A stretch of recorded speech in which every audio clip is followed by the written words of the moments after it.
stayed at the Chatu City Park for about a week. Views weren't as good with the co-op right there, but it was cheap and had good internet. Of course, had to take Luna on her walks. Whenever we move a location, she likes to kind of scout out the area. She also likes to make sure I'm getting my work done during the week. This is my setup for remote working. All good there. Went on quite a few hikes. This first one was Clary Coulee. It was about just under 12 miles round trip. And I went in the afternoon, so I was really pushing the pace. Beautiful, beautiful day though. I love the sky, love the clouds, love the greenery. There was multiple mossy forests that were really cool to walk through. This is actually now my screensaver. Not a too difficult of a hike. Elevation wasn't terrible, but I made really good time. The average time was like 5 hours and 45 minutes. I did it in 3.5, so really pushed the pace and was happy with it. I also went out on what I thought was Old Man Hills, but it actually ended up being like a blackleaf trail, unnamed. Really cool rock formations. The trail went down a valley, and I decided to just meander my way up to a different summit. So I actually made it to the top. Different scenery here, obviously a little bit rockier, very high cliff edge, as you can see there, that I kind of had to rock wall up. Then my big one, I moved over to Glacier, and this is in the parking lot of Logan Pass, right in the morning, bright and early, 7:30. This is the start of the famous Highline trail. I really pushed the pace on this one because this was a 15-mile hike. So I ended up passing about 20 to 30 people and got several comments of people being impressed at the pace that I was keeping. I ended up finishing the trail in 2 hours, which is really, really good time. There was lots of these glacier runoff, little waterfalls, lots of wildlife. Saw that little marmot.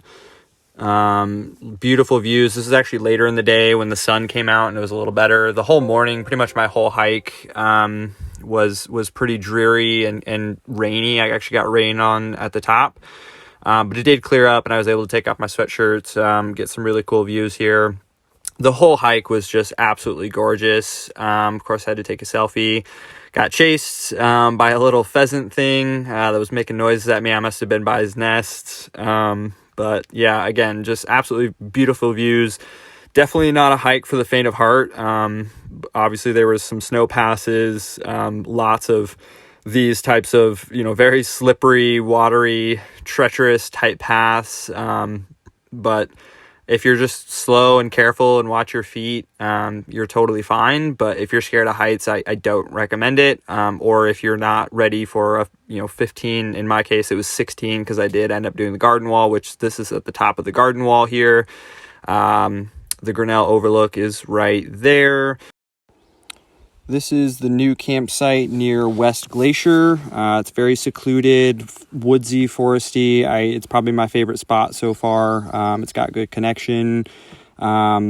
This is my daily routine. I try and do this at least once a day. It kind of varies whether it's lunch, morning, or in the afternoon, but I always try and do some sort of mobility training and movement. So I'm just stretching here.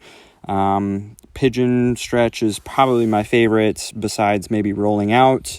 But I like to just get the body moving here. This is also one of my favorite stretches. I'm really working on the hip flexors and hamstrings there. And then I go back with the kettlebell and work on my calves and ankle mobility.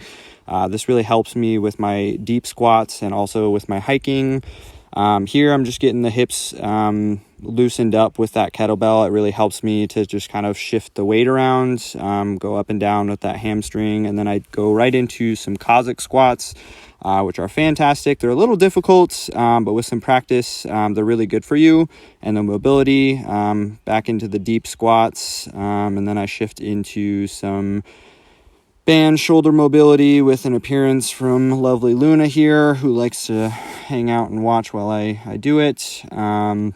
And then I go into some other band work, some chest work, some shoulder work here, just to get the muscles warmed up, blood flowing. And then I go into some kettlebell from the floor to overhead, and just some rows here. I then get into my L-sit holds on my parallel bars, and then I transition into a full L-sit into a handstand, which I've been working on for quite a while now, and I still have it.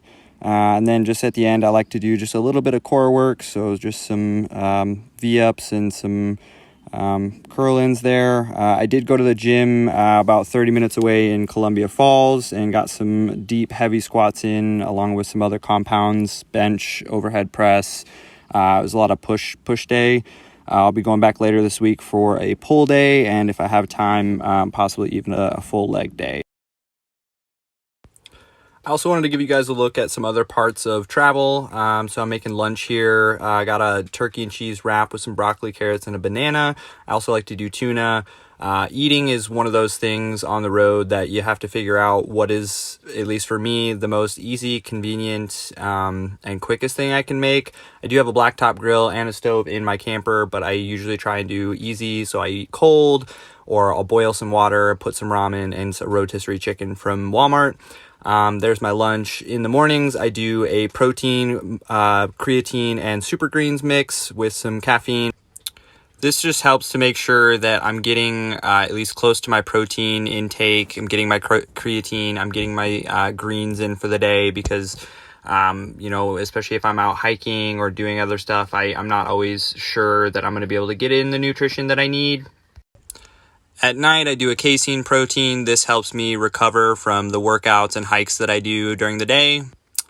And that's all I have for now. Hope you guys enjoy the video. Let me know if you want to see anything else.